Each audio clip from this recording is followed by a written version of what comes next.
এই দ্বিতীয় ভিডিও যেটা সূরাতুল বাকারা, আমি উলাইকা থেকে শুরু করছি। এই যে চিহ্নটা দেখতে পাচ্ছেন আপনারা, এটা 4 আলিফ মধ্যে মুত্তাসিল। এই চিহ্নটা মধ্যে লাজিম, কলমি মুসাক্কাল মধ্যে লাজিম, কলমি মুখাফফ তার মধ্যেও তাখি, যে এখানে মদের হরফের পরেই মদের হরফের পর হামজা আসছে একই শব্দে। মধ্যে লাজিম কলমি মুসাক্কাল আপনারা জানেন মদের হরফের পর তাসদিদ হবে, কলমি মুখাফফ মদের হরফের পর সাকিন হবে। এগুলো তাজবিদ থেকে আপনারা জেনে নিন।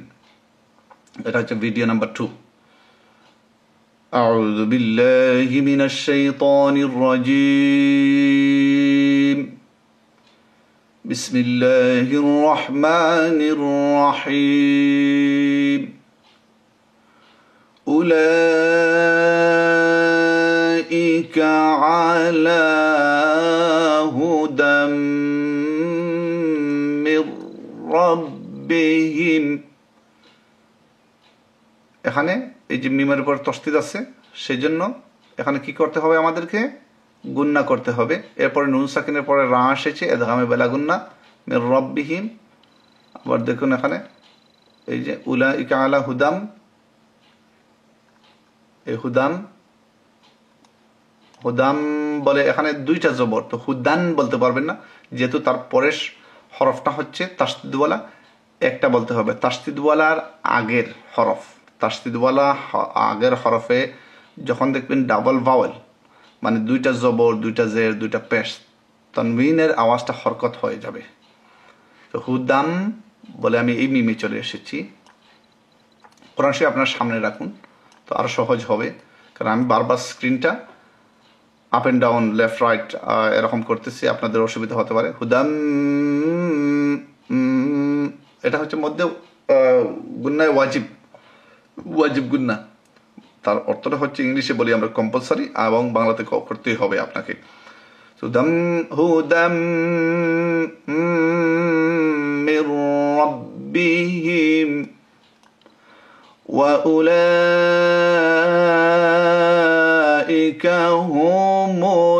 হুমুল মুফলিহুন।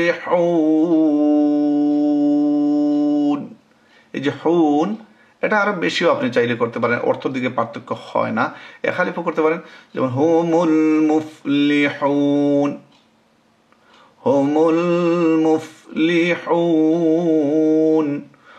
হুমুল মুফলিহুন।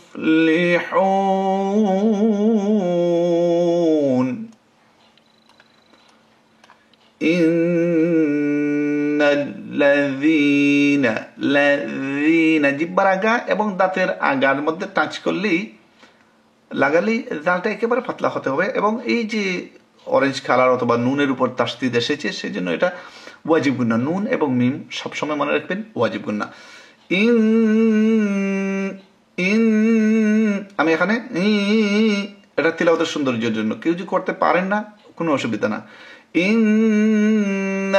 ইন্নাল্লাযীনা কাফারু সাওয়াউন আলাইহিম, সাওয়াটা মধ্যে মুত্তাসিল, মধ্যে ওয়াজিবও বলা হয় এটাকে। সাওয়াউন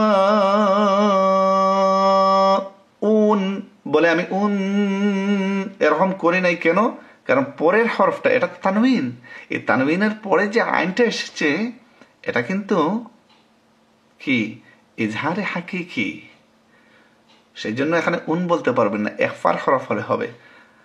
সাওয়াউন আলাইহিম। এরপর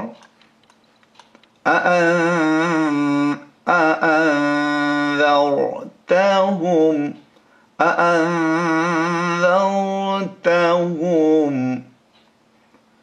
এখানে গুন্না হবে কেন, নুন সাকিনের পরে দাল এসেছে আর হরফটি হচ্ছে ইখফার হরফ, সেই জন্য এই নুনটা গুন্না করতে হবে। নট আন, আন বললে এরপরে বোঝা যাবে না কোন হরফটি আসতেছে,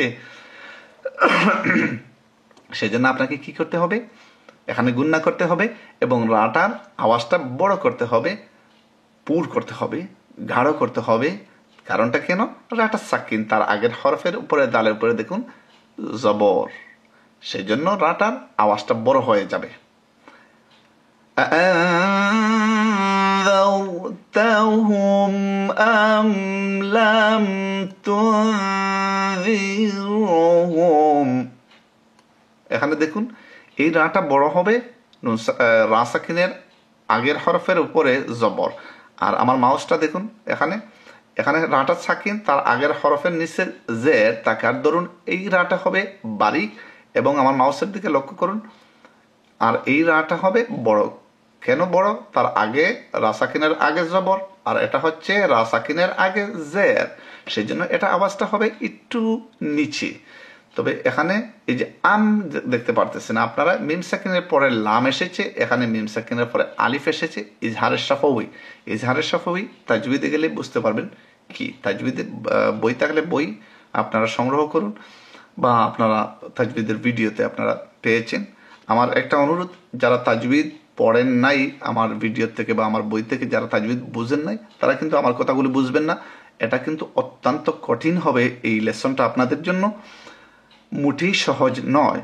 যতক্ষণ পর্যন্ত আপনারা তাজবিদ বা আমার রিডিংগুলো আপনারা সহজ, বা আপনারা যত সময় পর্যন্ত না বুঝে আসছেন তত সময় পর্যন্ত, সেই জন্য আপনাদের ওই কোর্সগুলো আপনারা করা খুবই জরুরি।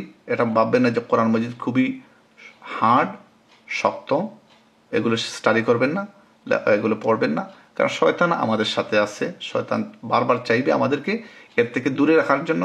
আমার অনুরোধ, যদি আপনারা যদি কেউ না বুঝেন আমাকে ফোন দেবেন, দিয়ে বুঝতে পারবেন, বা ইমেল করবেন আমাকে। আম লাম তুনযিরহুম, হোম, এখানে দেখুন মিম সাকিনের পরে লাম এসেছে, এজন্য আমি এখানে গুণনা করতেছি না। শুধুমাত্র মিম সাকিনের পরে যদি বা হরফটি আসে এবং মিম হরফটি আসে, তাতে গুণনা হবে। তুনযিরহুম লা ইউমিনুন।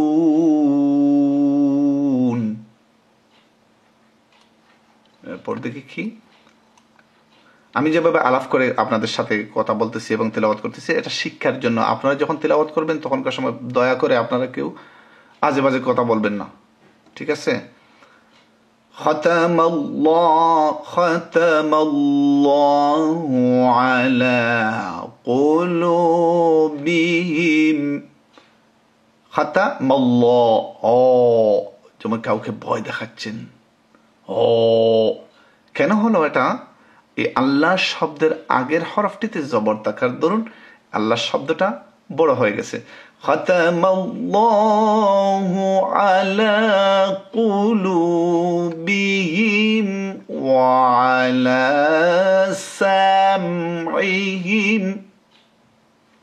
আবার দেখুন,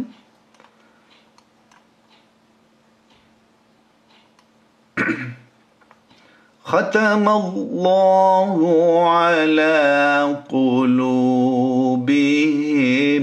ওয়া আলা সামইহিম। এরপরে আমরা দেখি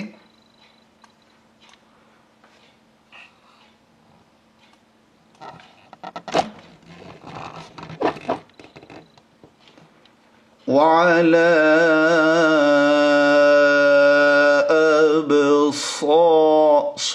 أبصارهم। এখানে হবে 3 আলিফ, মদের হরফ। একটি শব্দের শেষের হরফটির মধ্যে মদ, এবং দ্বিতীয় শব্দের প্রথম হরফটি আলিফ থাকায় মধ্যে মুনফাসিল।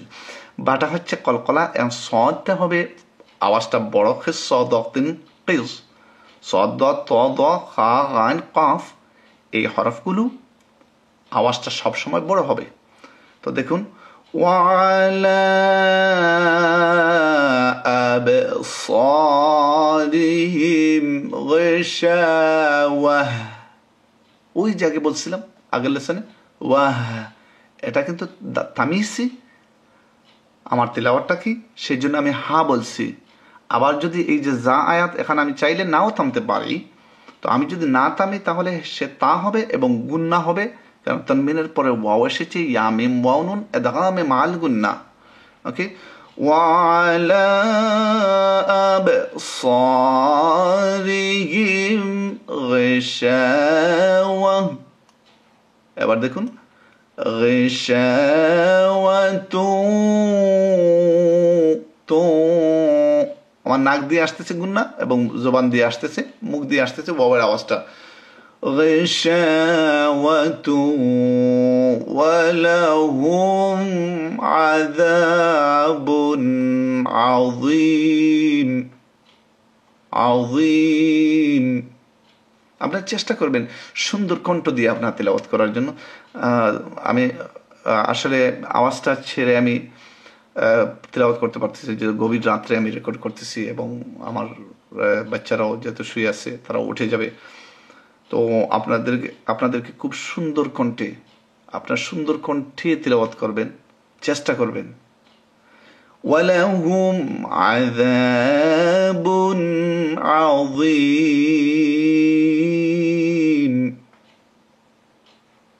রুকু পর্যন্ত আমরা চলে আসলাম। এই দুইটা আপনার প্র্যাকটিস করুন, এরপর তৃতীয়টায় যাবেন। আস্তে আস্তে দেখবেন আপনার তিলাওয়াত এত সুন্দর হয়ে গেছে, আপনি নিজেও কল্পনা করতে পারবেন না যে আমার তিলাওয়াত এত সুন্দর হলো কেমনে। আপনি চেষ্টা করুন, আমার জন্য দোয়া করবেন, আল্লাহর কাছে সাহায্য চান, আল্লাহ সুবহানাহু ওয়া তাআলা সাহায্য করবেন। আসসালামু আলাইকুম।